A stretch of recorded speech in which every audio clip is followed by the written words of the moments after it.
এবারে ত্রয়োদশ জাতীয় সংসদ নির্বাচনে আপনার ভোট কেন্দ্রের তথ্য খুঁজে পেতে হিমশিম খাচ্ছেন? তাহলে দেখে নিন এই ভিডিওটি।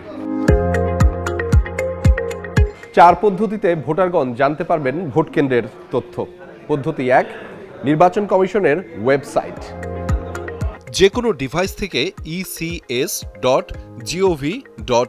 ওয়েবসাইটে প্রবেশ করুন। পোলিং স্টেশন, ভোট কেন্দ্র মেনুতে গিয়ে নির্বাচনী এলাকা, উপজেলা অথবা সরাসরি আপনার এনআইডি নম্বর ও জন্ম তারিখ দিয়ে অনুসন্ধান করুন। এই প্ল্যাটফর্মটি গুগল ম্যাপসের সঙ্গে সংযুক্ত, যার মাধ্যমে আপনার কেন্দ্রের নির্দিষ্ট অবস্থান, দূরত্ব এবং যাতায়াতের রুটের বিস্তারিত তথ্য পাওয়া যাবে।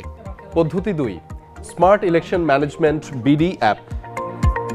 স্মার্ট ইলেকশন ম্যানেজমেন্ট বিডি অ্যাপটি অ্যাপ স্টোর, প্লে স্টোর থেকে ডাউনলোড করে ইনস্টল করতে হবে। ইনস্টল করে ড্যাশবোর্ড থেকে ত্রয়োদশ জাতীয় সংসদ নির্বাচন করে ভোট কেন্দ্র খুঁজুন। অপশনে ক্লিক করুন। আপনার ভোটার নম্বর, ভোটার ক্রমিক নম্বর, ভোট কেন্দ্রের নাম এবং কেন্দ্রের ঠিকানা অ্যাক্সেস করতে আপনার জাতীয় পরিচয়পত্র নম্বর এবং জন্ম তারিখ লিখুন। পদ্ধতি 3, কল করে জেনে নিতে পারবেন হটলাইন নাম্বার 105-এ।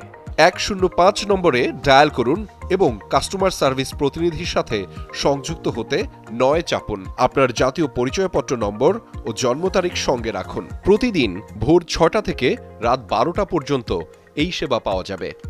পদ্ধতি 4, 105-এ SMS করেও জেনে নিতে পারবেন। টেক্সট মেসেজের ঘরে পিসি স্পেস এনআইডি নাম্বার টাইপ করে 105 নম্বরে পাঠান। আপনার ভোটার নম্বর এবং ভোট কেন্দ্রের বিবরণ সহ একটি ফিরতি SMS আপনাকে পাঠানো হবে। আসুন সবাই মিলে কেন্দ্রে যাই, নিজের ভোট নিজে দেই। আহমেদ রেজা, যমুনা নিউজ।